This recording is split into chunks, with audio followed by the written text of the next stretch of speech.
You're welcome. We have some counselors who stepped out for a second who'll be joining us, and when they do, I'll introduce them. But I will start by welcome. Congratulations on being nominated. I want to introduce the council members who are in chambers so far, and we'll introduce the others as they straggle in. But we have Councillor Devaney, we have Councillor Duff, and Councillor Kennedy. I know Councillors Iannella and Ferrer will be joining us shortly. I'd like to start by reading your nomination letter into the record. So, Excuse me, can you excuse for 2 minutes? Of course. Thank you. On June 4th, 2024, to the Executive Council, dear councillors, I am pleased to nominate Gregory P. Teran to the position of Associate Justice of the District Court. I submit this nomination for the advice and consent of the Executive Council. I am enclosing the nominee's resume for your convenience. Sincerely, Maura T. Healy. I'd like to take a moment for you to just introduce us to the people who have come to support you here today. Sure, in no particular order, Nancy Summers, Josh Alper, Rachel Chunna, Humberto Teran, my dad, Chris Teran, my mom, Pamela Eleanor Wallace, my sister. Emphasis on the Eleanor. Judge Matthew Shea, Michelle Sykes, my old partner Rob Kirsch, and Tony Hall. And I know I'm forgetting people, but it's a nervous day. Well, welcome to everyone. Thank you for making the trip out in support. The first thing we're going to do is call up your witnesses, and we're going to start with with Honorable Matthew Shea, Associate Justice of District Court. Welcome. You can sit, you can stand, whatever makes you comfortable. Stand if that's okay. Sure. I just come and urge this body to support this nomination. I have met Attorney Teran through professional ways in terms of psychiatric commitment hearings, which, as you know, is one of his specialties. I had no idea what these were before I became a judge, and I do an incredible amount of them now. They are incredibly serious. They are incredibly difficult. They are incredibly sensitive, and you have an incredible nominee because the way he handles his zealous advocacy balanced with the sensitivity needed. As you may know, you have brother, sister, father, mother, significant other testifying in these manners, sometimes in a manner adverse to the client of Attorney Teran. And what I wanted this body to know is I bore witness to his sensitivity, his humanity, his outstanding professionalism, and I think he will make a great justice of the district court. Thank you so much. Yes, Councilor Kennedy. Sitting Wilk. Yes. Well, if Councilor Jubenville was here, he'd have a lot. That's true. My friend Councilor Jubenville. How long you been sitting there now? 10 years, a little over 10 years. You. Things going okay? Thanks to you, yes. Very good. It's second to remember you because I try to avoid going west of Western Mass, anything past Framingham, that's Western Mass, right? Well, I don't know about that. I'll leave the definitions to you, but. Did you have an opportunity? Ocean? Yeah. Yeah, oh yes, always take a chance, but I was, no matter what the circumstances, I was going to be here because as you know, and as you've stressed, I watch on Wednesdays, you want good quality nominees, and you have a good quality nominee here, and I urge you. I think we got a superstar, but he tried to beat me in a case one time. I don't, Oh. Emphasis on try. I was gonna say that, attorney. I just picked up subtle little aggressive hint. Not subtle at all. Thank you so much. Councilor Devaney, you missed most of his thing, but did you have any questions for this witness or no? No. Okay, thank you so much. All right, next I'd like to call up Attorney Michelle Sykes as your second witness. Take a seat next to you. I don't get to sit next to you very often anymore. Good afternoon. My name is Michelle Sykes, and I'm an attorney who practices primarily in Western Massachusetts. Terrence Kennedy, yes, Western Massachusetts does exist, but we usually consider it Worcester and Dover. So I've had the pleasure of being the opposing counsel to Attorney Teran for approximately 5 years. Our cases typically involve people who are experiencing symptoms of a mental illness and for whom involuntary hospitalization and treatment is being sought. I'm first going to echo the sentiments of Judge Shea with respect to the professionalism and the compassion that Attorney Teran shows to his clients. It is remarkable. I was remembering our first matter together, where it was a hospital civil commitment, and this is when we were still doing hearings in the hospital. And I walked in and I introduced myself and tried to make small talk with Attorney Teran. And it didn't go well. He didn't have much to say, and he didn't smile very much. And I'm sitting here thinking, this is going to be a real tough nut to crack. But what I've come to realize over the years about Attorney Teran is that he doesn't waste words. So he observes, he listens, he assesses, and then he takes that information as well as his legal knowledge, and he formulates a response or he makes his argument. I feel fortunate to have Greg as the opposing counsel to me. Excuse me. His advocacy of his clients has made me a better lawyer. His memos are well written and he has amazing legal arguments. I don't agree with most of them, but he formulates his arguments very well. He understands the procedural processes and what the evidentiary issues are. And most importantly, he seems to understand what it is that his clients need from him. So I've previously spoken at the Western Mass hearing about the compassion and the patience Attorney Teran has with his clients. And I spoke of his active listening and his advocacy. Today, I'm also just trying to remind you all that he has amazing legal knowledge as well. So it's for these reasons that I'm here to say to you that Gregory Teran would make a great district court judge. Here you go. You want to hurry? I know. Very scary. Anyone have any questions for this witness? Counselor Devaney. So how many trials, how many that you've gone to court, just approximately? In the last 5 years with Attorney Teran, it probably easily exceeds 50 or 60. Wow. Yeah, I mean, we could have 2 or 4 a week.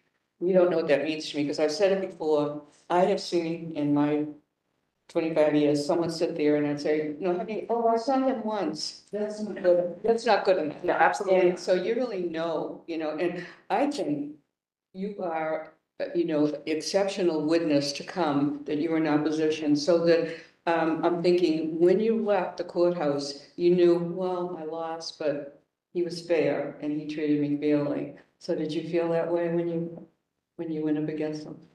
So we don't normally lose. Yeah. He's doing what he needs to do to advocate on behalf of his client, win or lose. And I don't think we take it as win or lose, quite honestly, on either side. It's the fact that it's an adversarial type of hearing. I disagree with the way we have to have these hearings. But he is always professional, and he's an individual who is going to use the law to the best of his ability to get the best outcome for his client. Well, your testimony means a lot to me. Thank you for coming. You're welcome. Appreciate it.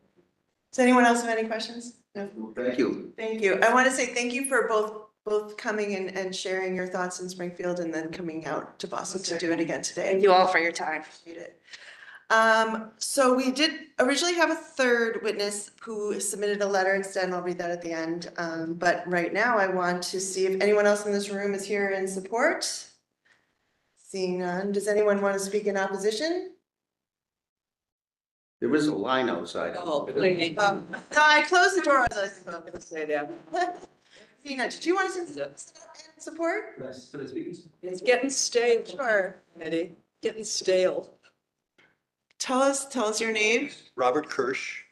I am, as identified, I'm his old partner. I would have preferred a different adjective, but I think it's at this point. We had one case together, but I think it's safe to say that it was a case that was very significant for both of us. We represented 6 men who were interned at Guantanamo Bay on a pro bono basis starting in 2004. In that case, we had the full weight of the United States against us. Remember that this was a time when we were being told that the people held there were the worst of the worst. We had security clearance issues. We fought over punctuation with the government in that case.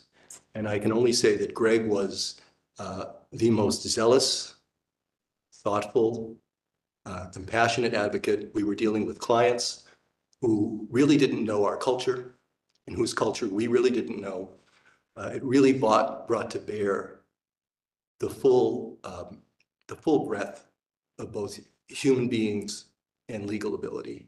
And I would recommend Greg as a judge with absolutely no hesitation or qualification based on the extraordinary work that he did there, which was in large part a great contribution to the result which we ultimately achieved. And all those 6 men are now home with their clients, their families rather, excuse me.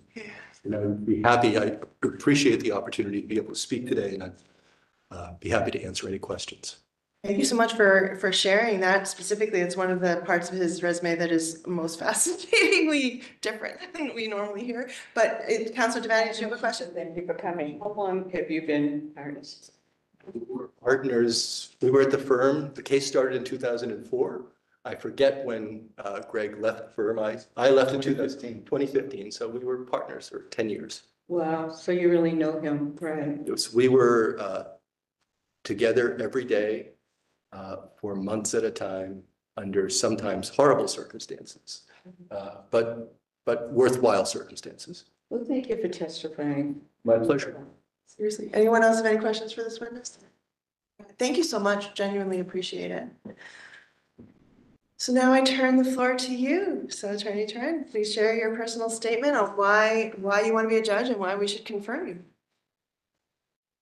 Thank you, Councilor. Good afternoon.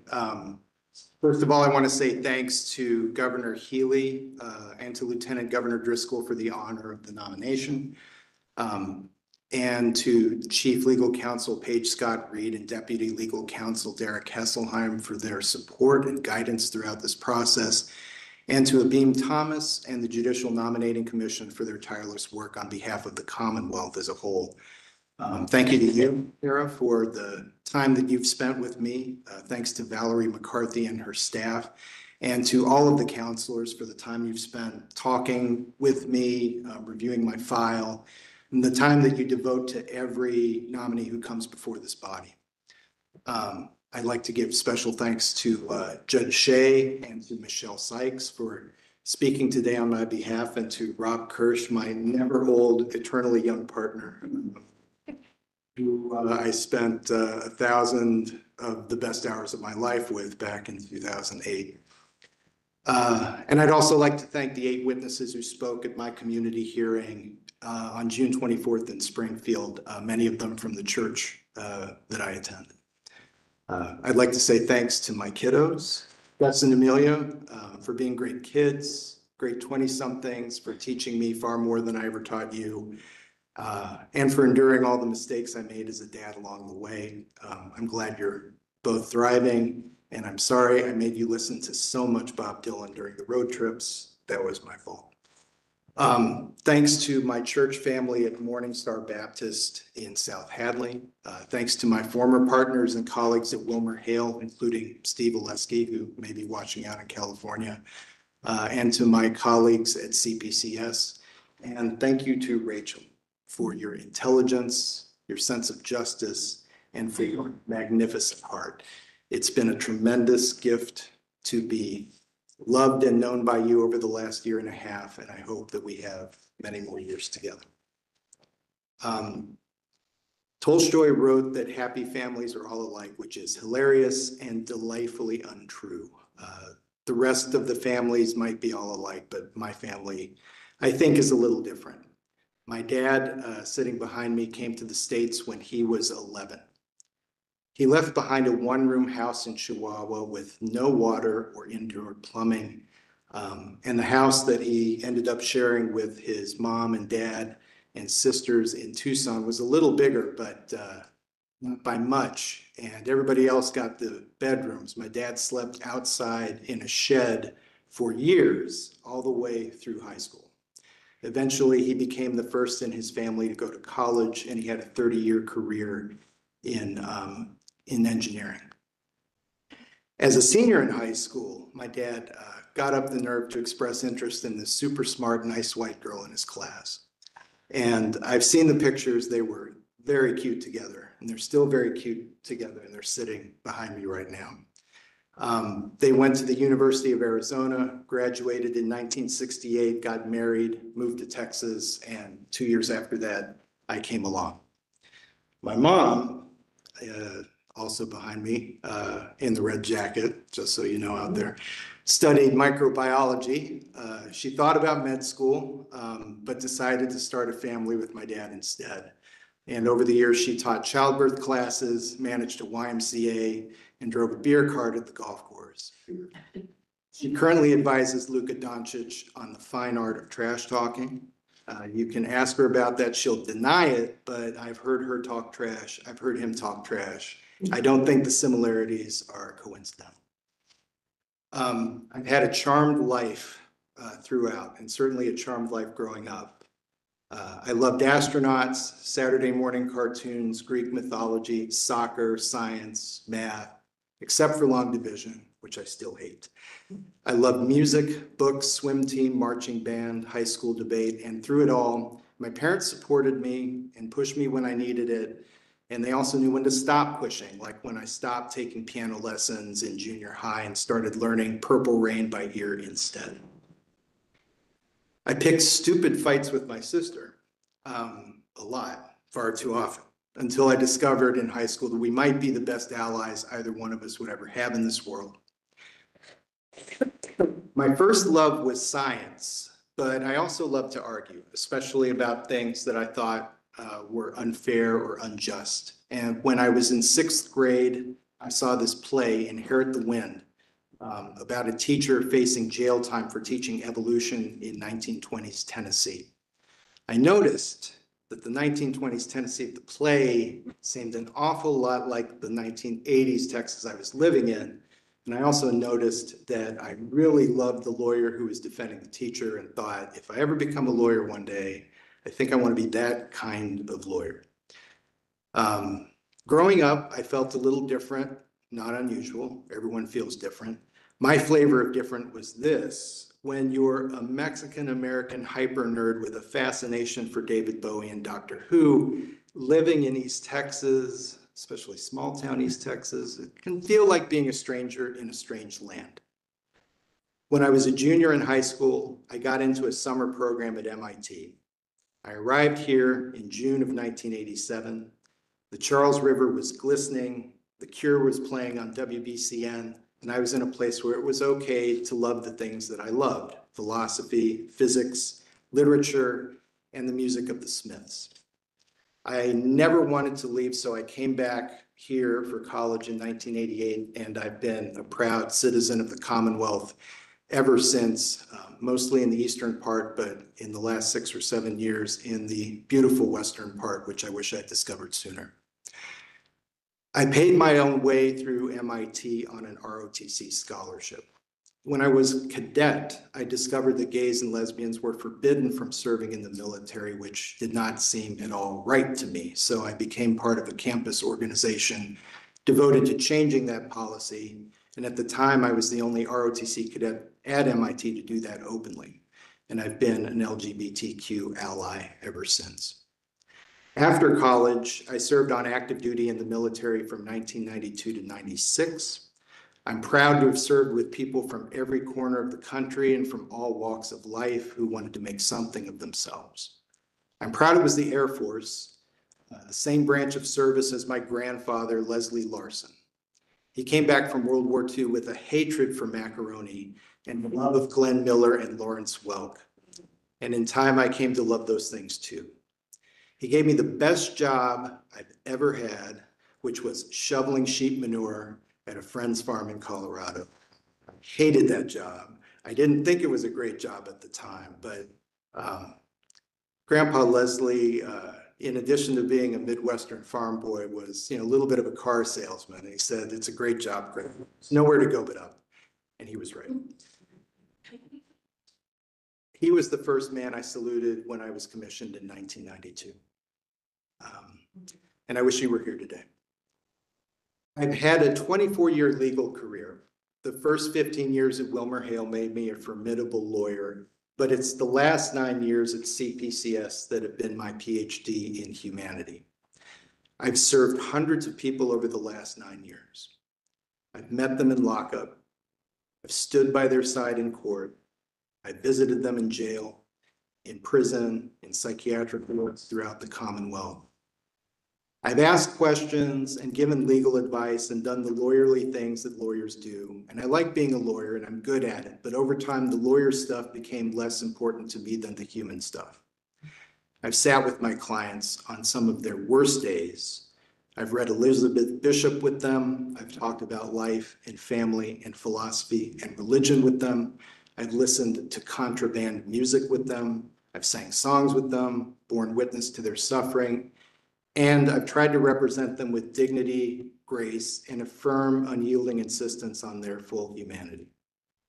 My life transformed when I began to let go of some of the privilege and success I had accumulated, and I began to turn towards suffering, not away from it.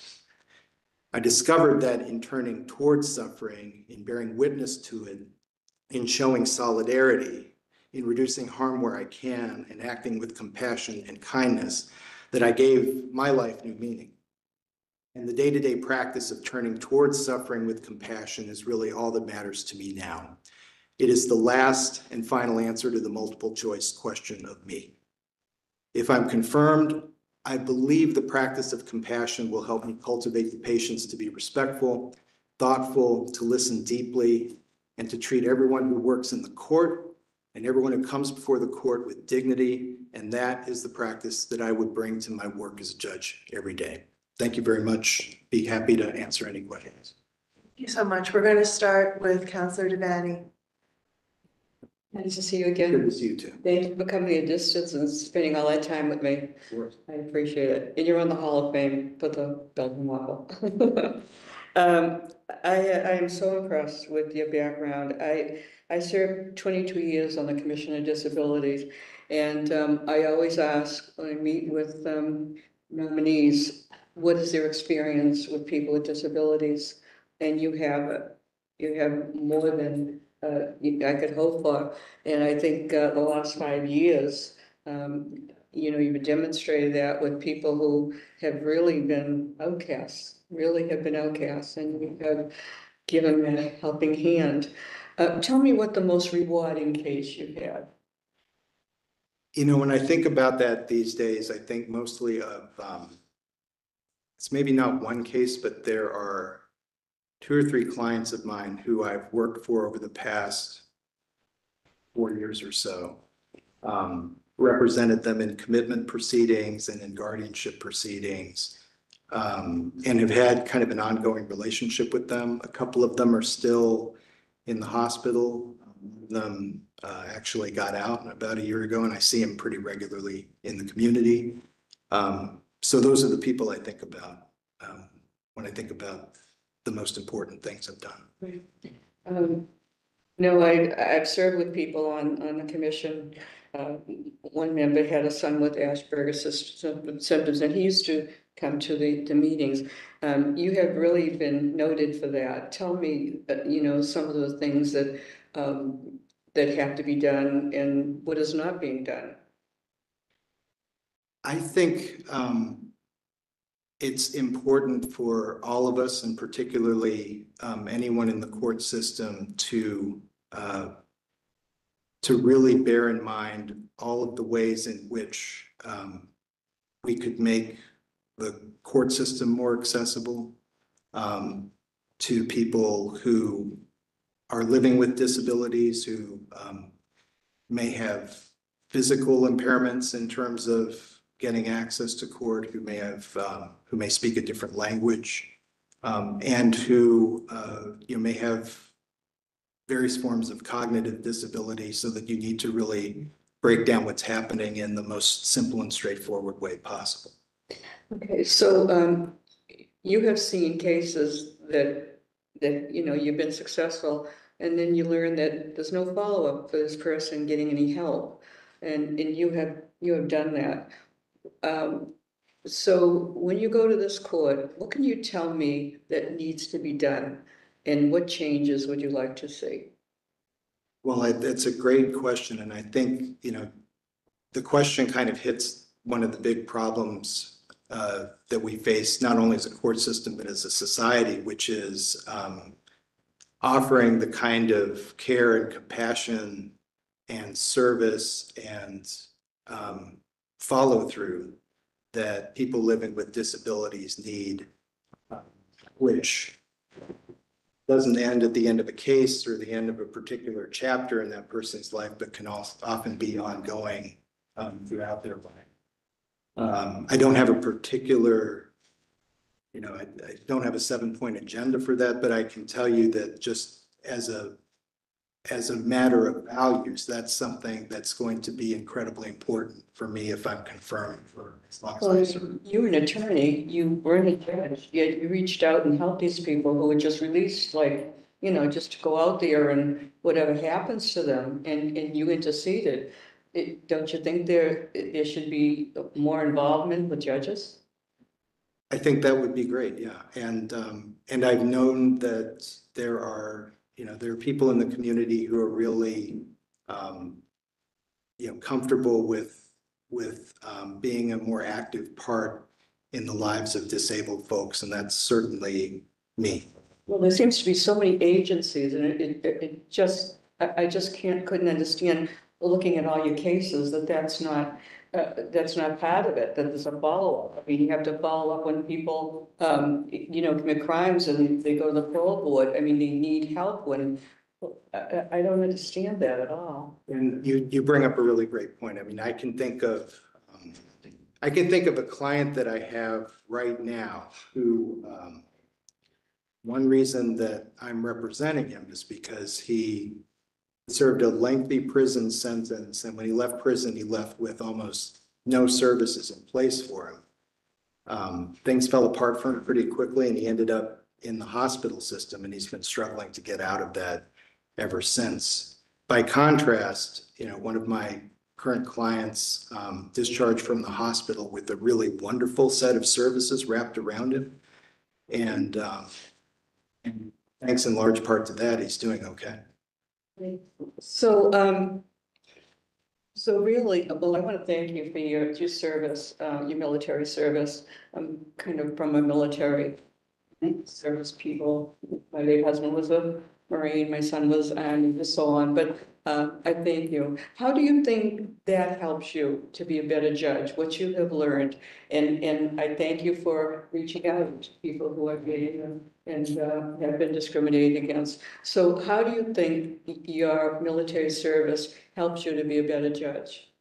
One of the things that I loved the most about being in the military was this, I mean, it was, and this was, 30 years ago, and I'm sure it's the same now, but my experience is a little old now.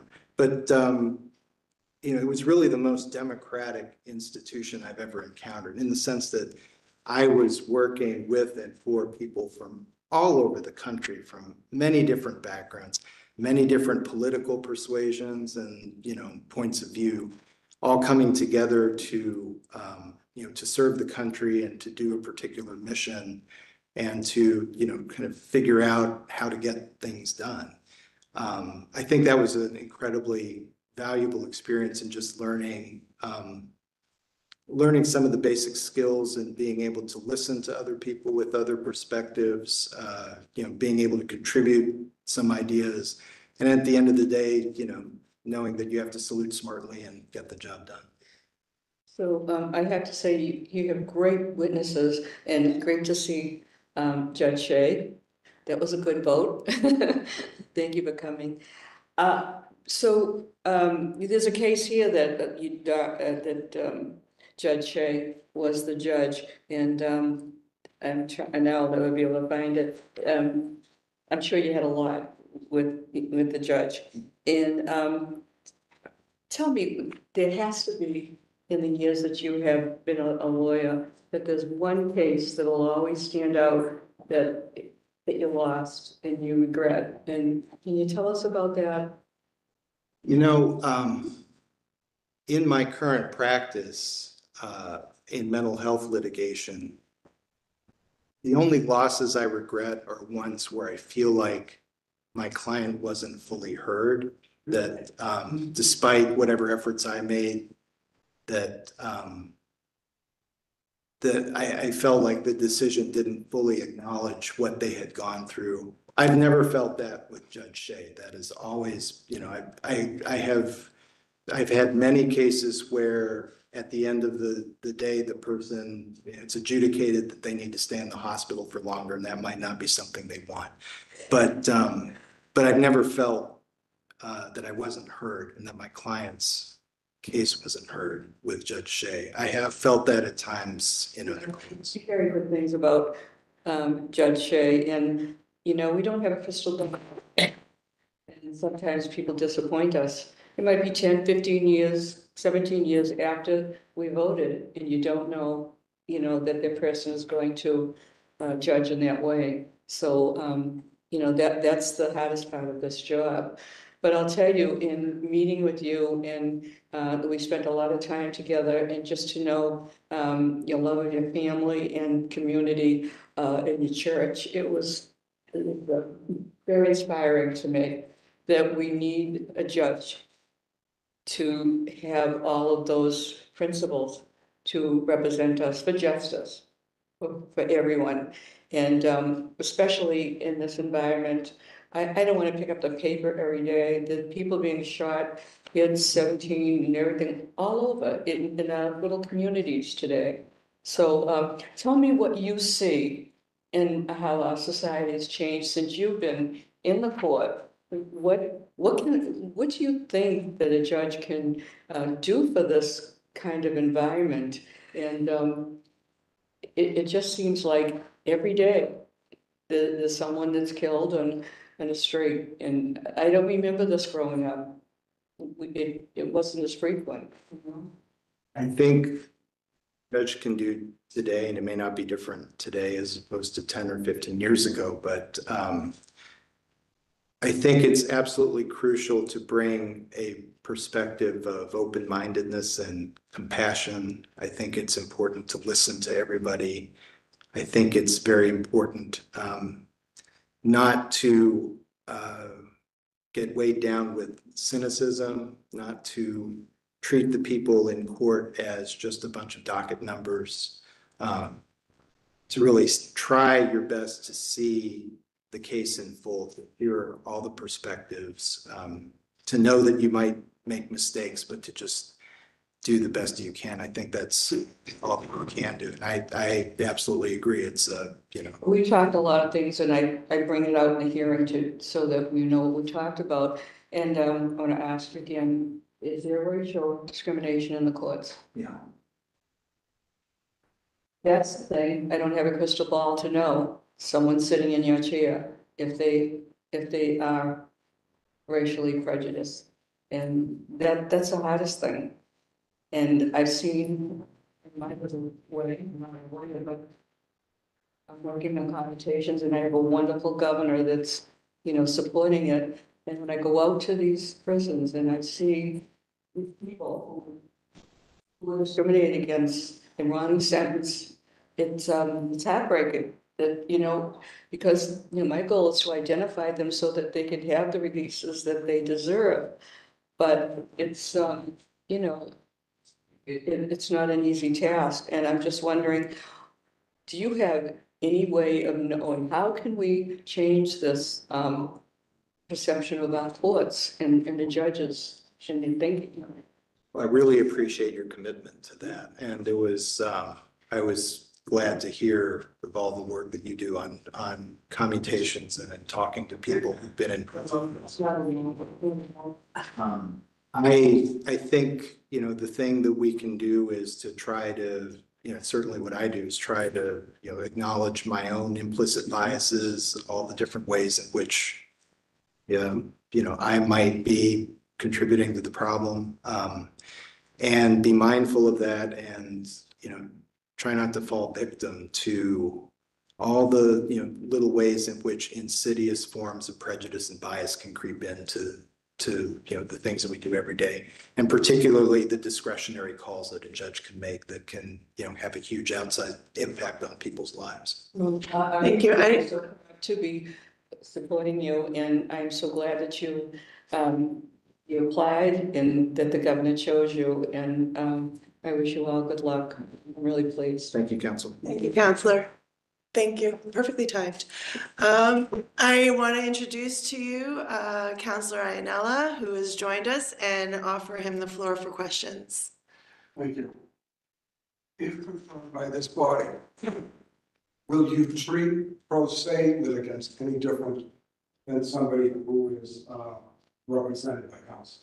Thanks for that question. I would treat pro se litigants with respect. I would be patient. I would do everything I could to explain what's going on. If we needed to take a little extra time to do that, I would. I wouldn't put my thumb on the scale one way or the other, but I would certainly do everything I could to make them feel like they're being treated with dignity and they're not just being rushed along. Yeah, I assume you're going to treat everyone. Pro se or anyone else who comes before you with respect. Yes, sir.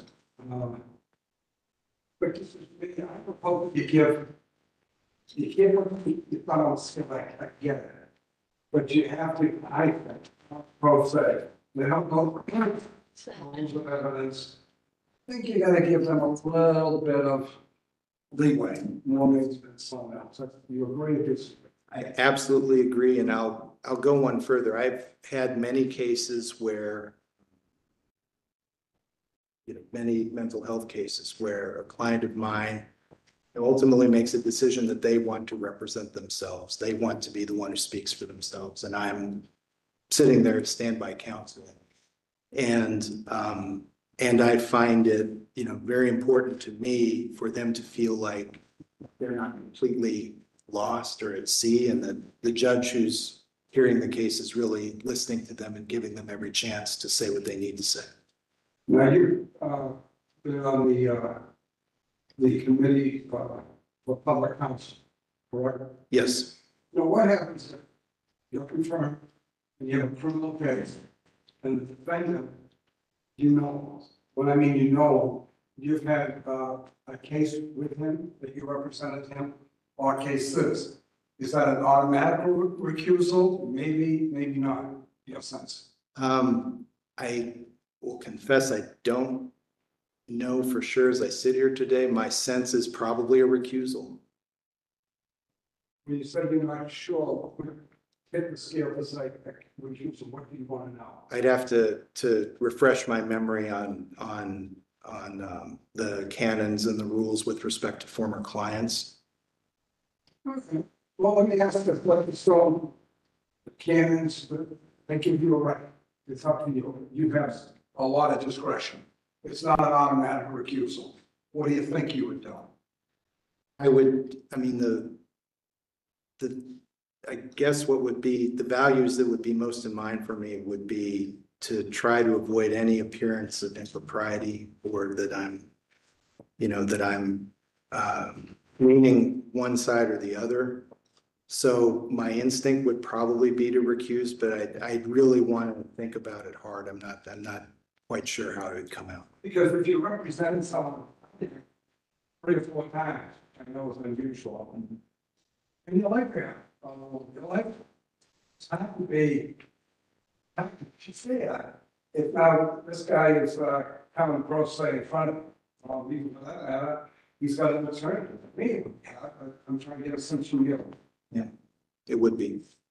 What do you do in a situation where you have a prosecutor, criminal case, let's make it easy, OUI, operating under the influence. You can tell that, you can either tell what's been brought to your attention that this is maybe like the first or second case that this prosecutor's had. So everyone's nervous. You got to assume that he or she's nervous. You bring it back first of all. Of course. And now the defendant is a seasoned attorney, say like Attorney Kennedy. Okay, one of the strongest most able attorneys in the state. Let's assume that was the situation. I mean, in case, What's that? he beat me in a trial. Excuse me, she? So here the situation is prosecutors, good job, you can tell she's nervous. And you know what happened? The prosecutor fails to prove the elements of a public way.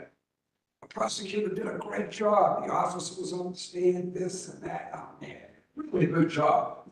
And for her, these are her first time. And then she rests. And Attorney Kennedy says, motion for a directed finding, not guilty. And to make matters a little different, you've had this defendant in front of you before. And wow, he's got a lengthy record. You remember that from past. You don't represent him, but he's got a bad record. He's a bad apple, this guy. Okay? What are you gonna do in that situation? This was not a homicide, but operating under breathalyzer was pretty damn high. Okay, he swerved off the road, just missed the car. People could have been dead. What are you doing in that situation? As much as I know how hard it is to be a young attorney trying your first or your second or fifth or 10th case, as much as I might be swayed to bend the rules, I'm not going to bend the rules. If the Commonwealth hasn't put in the case, I have to make a required finding. I can't put my thumb on the scale. Let me guess, I did not do any information. I did it years ago. I haven't done it in a long time. And I don't even know what I'm about to say, it's a problem. What if, look, Commonwealth, think hypothetical, Commonwealth rest, and Attorney Kennedy said, motion for required finding, blah, blah, blah. And the defense, the prosecutor, excuse me, child, I'd like to make an oral motion to open up the case. Which you haven't made an official ruling yet. And I don't even know what I'm saying is even possible. But you understand what I'm saying? What do you do in that situation? If the prosecution's rested, there's nothing I can do. And I'm not going to bend the rules. Okay. And this is more of a question, which like, what type of person you are. Now the case is over, everyone's gone, this is the last case of the day. Do you say anything to the prosecutor? Obviously, I think you did the right thing, or you would do the right thing. You put her aside at the end and say, hey, you know, just like, you did a great job, you don't say anything, yes, all. What would you do with that? My instinct would be to let that prosecutor know that they did a good job, or that they tried a good case, that I couldn't help them out the way that they might have wanted. So you would actually speak to the prosecutor? It would depend on the particular relationship with that attorney. Yeah. I don't know, I'd have to, my instinct would probably be to let them know, if not that day, like at some point that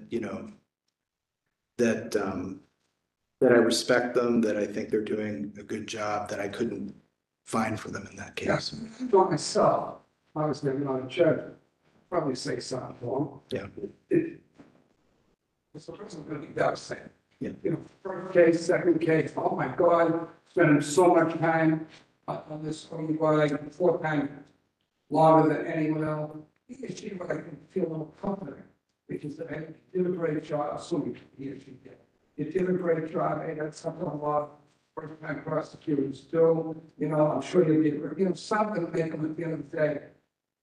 They feel good. Hey, that judge so-and-so was a nice guy, made me feel good.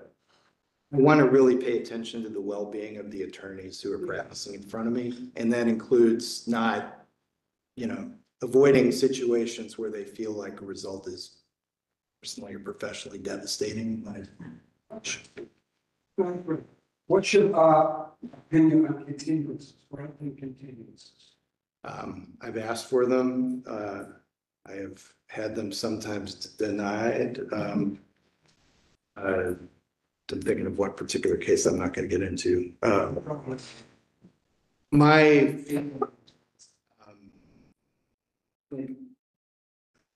Lawyering in our courts is a really tough job, particularly for individual practitioners who may not have, people that can back them up in a particular case.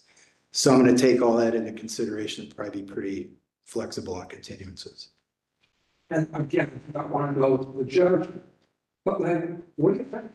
You ask the judge for a continuance, and you get denied.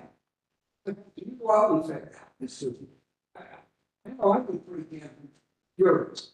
What do you think? In my case, I had COVID and it was a long story, but it was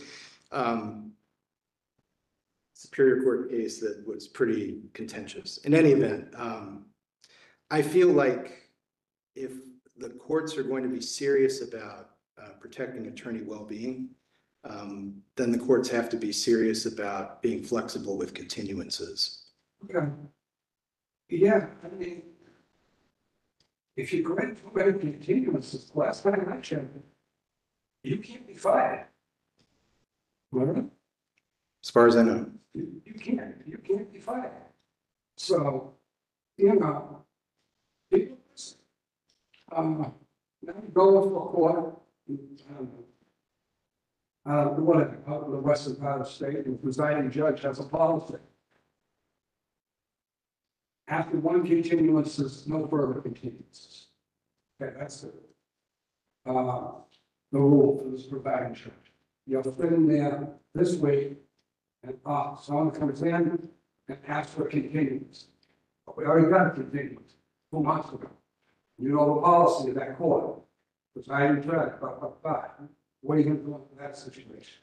I think if the reason for the continuance is one where I'd feel like, I'd be okay standing in front of the presiding judge and explaining why I granted it, I'd grant it. Okay. Under what circumstances? Because continuance is an issue that I have a lot of lawyers talk to me about. So give me an example of a situation where you would not grant a continuance. If it were a case, something that I thought about, for example, if, let's say that, one of the witnesses is in the military and is about to get sent, overseas somewhere, or is about to undergo cancer treatment, or the case has been continued and continued and continued, and it's getting to the point where, are we going to resolve this case or not? That might be the kind of circumstance where I'd be less inclined to grant a continuance, but if it's not fitting that sort of paradigm where, we really need to get to resolution, then. Same type of situation. But the case is on next Tuesday, and there's a federal case. There's a Social Security disability case. It's not a Massachusetts state case, but it's a federal case. And that judge there, Judge so-and-so, said, hey, I want these parties to go. The same scenario that you just mentioned, overseas, there's the witnesses. What are you doing in that situation? I'm sorry, there's a. So in other words, it's not another district court. Uh-huh. It's not another district court in Massachusetts. It's not a Superior Court in Massachusetts. It's a Social Security. That's the federal government. They did not give this person a continuance. They have to go in front of them, lose their benefits for Social Security. Oh, so if I don't continue my Yes. case, they lose their benefits? Yeah. Oh, I Same situation. Um, That same hypo that when you said with the witness. yeah. I'd have to give that a lot of thought. I'd be really inclined to grant that continuance rather than have someone suffer the collateral. And besides the federal government, in those cases, go over in the state case, go to Biden's. I don't mind. And therefore you have to be the continuance. Okay, I don't have, any other questions. I think that Judge O'Toole, reached out to me. One of my former employees, many years ago, Judge Brendan reached out to me. They think the world of you. and those are two people I have high regard for. I want to let you know that they did reach out to me. Thank you, Councilman. I never really further questions. Thank you. Thank you. Thank you, Counselor. Moving on, Counselor Depp. Thank you, Madam Chair. Great to see you. See you too. Thank you, first of all, for your service to the Air Force. We talked a lot about that when we spoke, and for your application to this. It's great to see public defenders, CPCS people step up for these jobs. We need folks with that background in our courts. I think it's something that, you know, we're always trying to find the balance, right? The scales of justice. So thank you for that. You know, I don't have a lot of questions because you and I spoke for a really, really, really long time. We covered a lot of subjects. I do have to say from your opening statement today, though, you asked me a question I never answered, and that was about the music. I think we would be in perfect synchronicity listening to what you were able to have reference some of the bands actually that you did, but good taste. Anyway. We've already covered a lot of these things. What will be your biggest challenge, that sort of thing. I have certain issues that are very important to me, and the LGBTQ plus community, making sure that not just that people are seen and heard, but they're safe, particularly our children who may be part of this community or any other disenfranchised community that end up in the system. A lot of reasons they're there is because they've done. So many people, they commit crimes, desperate people do desperate things. And so the holistic view that I think you and I share of how we go about correcting things is something that's very important to me. It doesn't absolve people of crime. You know, you can't say, do you know who I am sort of thing, and think you're gonna get, you know, absolution for that. But it does mean we have to be thoughtful and mindful about it. The same people with special needs, people either cognitively impaired or physically impaired. Our courts are, you know, I have to say, I think they're making a lot of strides, and it's a lot of work. Our courts, I'm gonna guess, get maybe, I don't know what the number is now, out of our state budget, less than 5% of the budget, and they're an entire branch of government. That's pretty shameful. We need retrofitting in courts, and there's not a lot you can do about that except pontificate from the bench if you get there that we need it, and make sure that different physical abilities can get in, because that is all of us. All of us will be someone who's probably can't hear that well, can't see that well, can't walk that well at some point of our lives. And so it's important to me that when we speak these things, and it's one of the reasons I speak these things aloud, is so we think about it. You know, it's not other. These are not other. These are us. And so I know that you're very fully aware of that. In the last group of people that we're all concerned about, of course, but I think has really sort of fallen by the side, are people who are suffering from addiction. Your work, particularly with people who have been dealing with psychiatric issues, some of them I'm sure were self-medicating. For all the pounding of fists in speeches that have been made in this building since I've been here, there is very little that has actually really changed, right? This is not, you know, as I think it was Councilor Jubenville used to say, it's not a problem we can arrest our way out of. But also the sobriety, the success rate of someone who's addicted to opiates is about 15% that they'll live. It's dismal. And so, you know, from my chaplaincy work, this was a big part of my population that I worked with. It's one of the things that got me to, you know, really look at running for office, even though I always wanted to, but seeing a population that nobody really believed this was happening to. You know, I could give you over coffee sometime, my whole theory of how we do this, but I won't do that today because this is not about us. Like, I know some people want the camera to be on them. This is about you. It's not about us today. So those are the issues that I've talked about with you. I feel very comfortable with all the answers you've given me. The last thing, though, I will ask you, because I think it's critically important, is, and we may or may not have spoken about it, I honestly can't remember, but that you have a plan, not just for physical self-care, but for your mental self-care, and for those who are around you, your staff, your family, and friends. Our judiciary is under attack in this country. And we see judges, unfortunately, seems like every 6 months, some judge in some part of the country has been maybe assaulted, maybe killed. And it's not okay. We've completely lost our way of civility.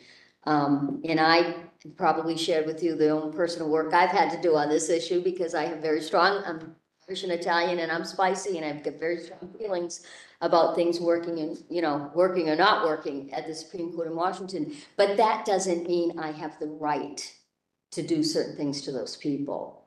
And so have you put thought into this? Do you have any, and this is not a trick, I'm not trying to trick you or embarrass you or anything, but I think it's really important for anyone that ascends to the bench, that they know this is a real thing today. And have you been able to put any thought into that? I mean, I've spent the last 8 or 9 years not getting ready for the possibility of being, elevated to the bench, but, putting together around myself, a spiritual framework, a framework of meaning and purpose in my life. I'm surrounded by family and friends.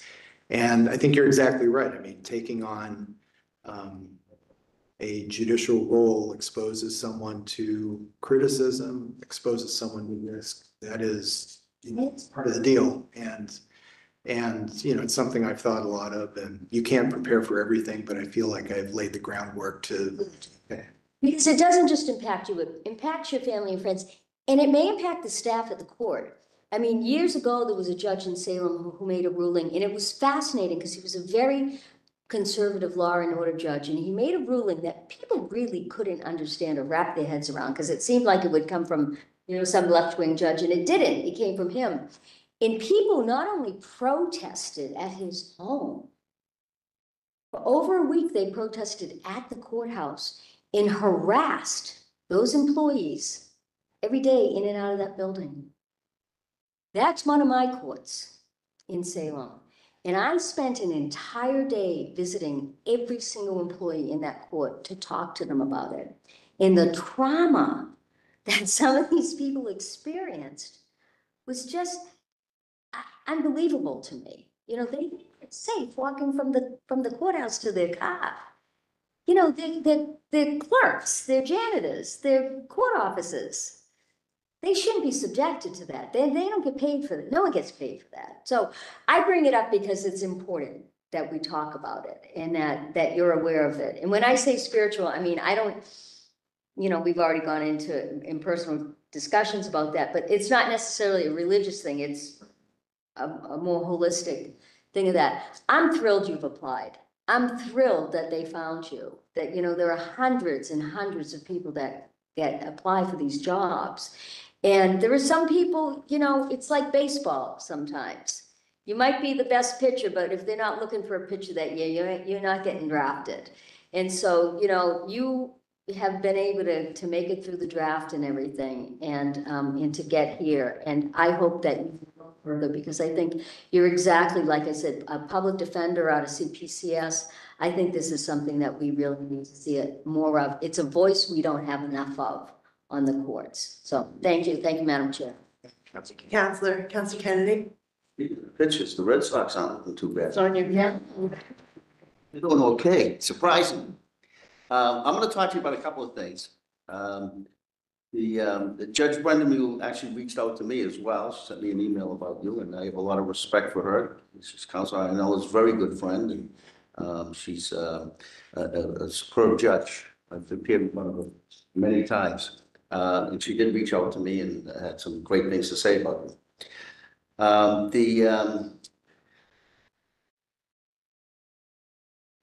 Councilor Duff touched on issues with courthouse security and people going in there and causing problems and disruptions. I've actually been involved in something today that's very, very disturbing. And I'm very dealing with judges, and it's very disconcerting the way the trial court's handling it. There was a gentleman arrested in Maine over the weekend. I was actually glancing at the reports that I just got on it. He basically, his mother turned him in. He's a military veteran with severe PTSD, according to the police reports from Maine, who threatened to kill the victim in the case, which was a restraining order down in Massachusetts, a violation of restraining order, and threatened to kill the judge. The mother thought it was a credible threat. They found the guy with a bomb, a grenade, a vest, a bulletproof vest, and a number of guns. He was arrested up in Maine. And he threatened actually 2 judges, and threatened to blow up a courthouse. It was a pretty credible threat. It was found to be credible. This has unfolded over the last 2 days. Both of the judges I know very, very well, consider them friends. And both of them are incredibly upset, mostly at the way the trial court has handled it. They got a phone call saying you were threatened, but don't worry about it. Haven't heard anything since. Weren't provided copies of the reports. They weren't provided any information at all. They weren't provided any security at all. I got the reports for them. And it's a very, very serious threat. And that's going on a lot. Now, you've been dealing in CPCS. And by the way, you gave up a lot of money to go into public service. You did. You know, and I respect it. You gave up a lot of money. I wouldn't have done that. But I know someone else who did do it very recently, go into public service, and I'm a little upset at it. Yeah, my daughter. But you've been dealing with just those issues with somebody like that. You're a veteran, and this guy's a veteran with some severe mental health issues, but also a very dangerous guy. Now, this guy's in your court someday. You see these issues that you've dealt with, that he's a veteran, PTSD. We respect why he's in the situation he's in, which is because of his combat duties. He was a sharpshooter too, which makes it even more unnerving. How are you going to handle somebody like that in your court, given your background, dealing with the mental health issues, given that you got somebody who's a really, really serious threat, not just the victim in the case, but to the people that are working in your building, including yourself? What are you going to do about someone like that?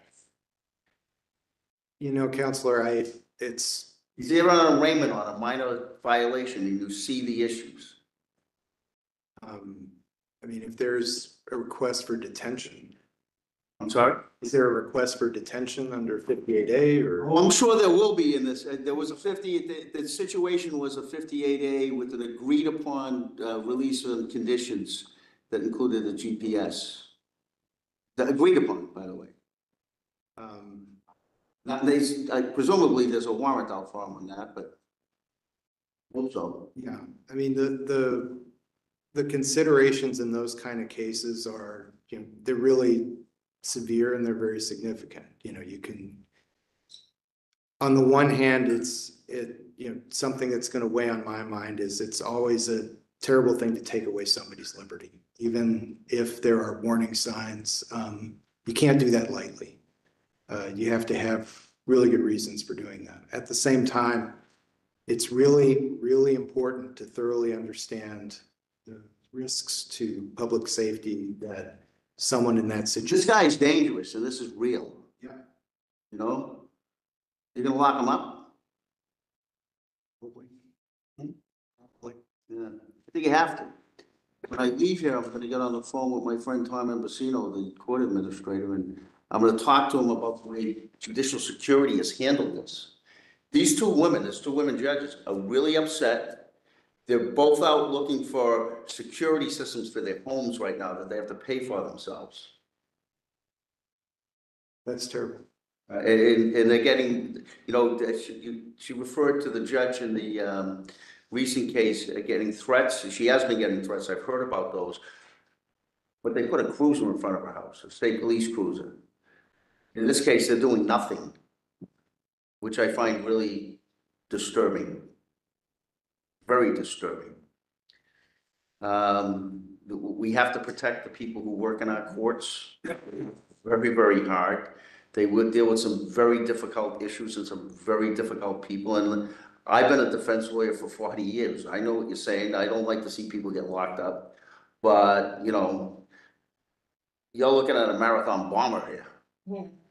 That's what you're looking at. I mean, this guy had everything. He had grenades. He had a bomb he made. I'm reading the report. He was ready to go. You know, and it just blows my mind that, you know, a retired U.S. Marshal that's part of the security system calls him out and says, oh, by the way, somebody threatened to murder you today. But don't worry about it. Yeah, and I'll share an example from a case I had several years ago that I'll speak about kind of at a high level. Not as serious or the same facts as what you're describing, but I had a client who I met after he'd been criminally arraigned. I met him in the context of representing him on 58A. And you know, I discovered that you know, he had been living in the community, been doing okay, but had fallen apart in the few months leading up to the event in question. His family had tried to go to court to get a warrant of apprehension for commitment because they saw what was going on. He wasn't talking to them. He wasn't talking to neighbors. They knew, they had seen him fall apart before.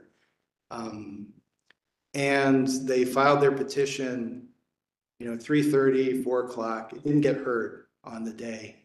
And the next day, unfortunately, he went out and hurt somebody. So I do bring to, you know, I have zealously represented my clients, many of whom, you know, don't want to be in the hospital, don't want to take treatment. But I also know from my own experience for that particular gentleman, you know, if there had been some intervention in time, he might have spent a few months in a hospital and come out in a better place. Instead, he spent years in state hospitals with a very serious criminal case that ultimately got resolved. But, you know, it's one of those things where sometimes, as awful as it is to take away somebody's liberty, you know, it may be the only reasonable resort given the circumstances. And I mean, clearly, you know, if you looked at this guy and say, let's put him in a hospital, a locked facility hospital, we don't have a lot of resources, as you know, in Massachusetts, those situations. So I think the only way you stop this guy and protect these people so that they can, the people who work in the court could sleep at night is put him away. Sometimes you have to do that. Sometimes the only way to save is to save for the sake of public safety. The only way you can protect people is to put them behind bars. And I don't like that either, but sometimes you got to do it. Are you going to be able to do that? in those circumstances, yeah. Well, how about something a little less than that, but you're concerned that they might be dangerous? I'm going to try to listen really hard to all the evidence. I can't say exactly how it come out, but you know, I feel both of those values very strongly. The value to protecting the public and the value of not rushing to judgment and taking people's liberty just because we're afraid. You brushed over your time as a prosecutor. Your short time, huh? The short time. My friend Chris Iannello, Counsel Iannello would say, once a prosecutor, always a prosecutor. My abiding memory from those 6 months was in Malden, a particularly experienced and able defense counsel who defeated me in an OUI bench trial without asking a single question of any of my witnesses. And that would be you, Counselor Kennedy. Yeah. I was probably tired that day, that's why. Who were the judges there then? It wasn't Packard. If I'd lost in front of Packard, that would have Rest his soul, it was a good man. He was the best. Okay, I don't have any other questions. We talked on the phone. We've known each other for a while. Well, we've known each other, and I have a lot of respect for you. I think you're going to be a great judge, and I'm going to vote by your name's put up. Thank you, Counselor. Thank you, Counselor. I don't have a lot of questions for you. I will just share that it's already been alluded to. We did have a hearing in Springfield that was well attended, and 8 people spoke on your behalf, and about a dozen people emailed written testimony to me as well. So we heard from members of your community, your church. We heard from attorneys who practiced alongside you or opposing.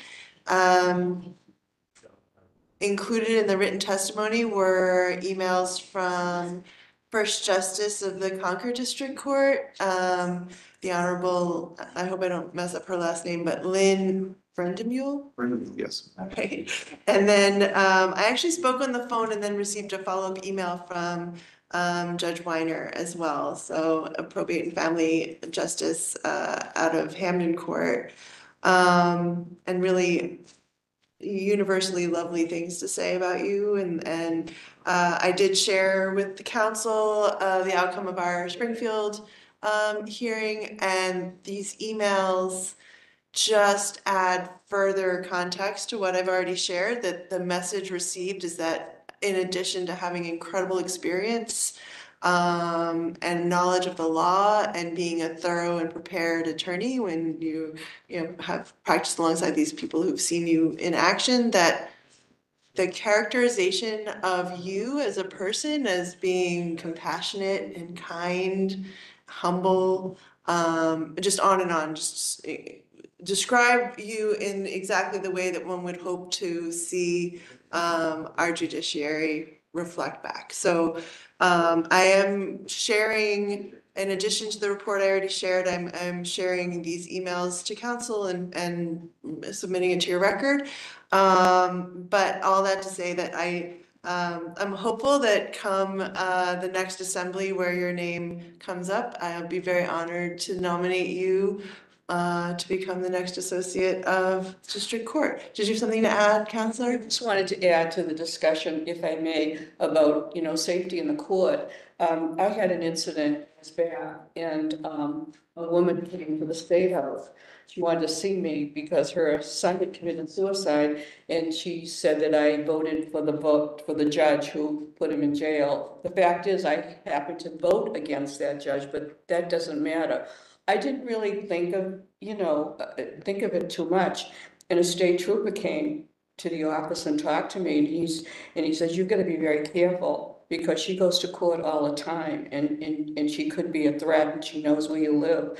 So you just don't know, the position you're in when that happens. Now, the other thing I want to note for the people out there in the public, I did mention it at public assembly, that you people want to see the people speaking, and no one's listening, talking for a year, and I think you have the right to know what counselor is speaking and not only the nominee. So I do want you to know that I did say that, and I put it in the record, and I said it to the governor and everyone that was present. So I'm really sorry, because you have the right to know who's speaking. Thank you for those comments. Support that. Well, I appreciate that. So with that, I'm going to close the hearing, and we'll follow up with you after the vote in the next assembly. So thank you, everyone.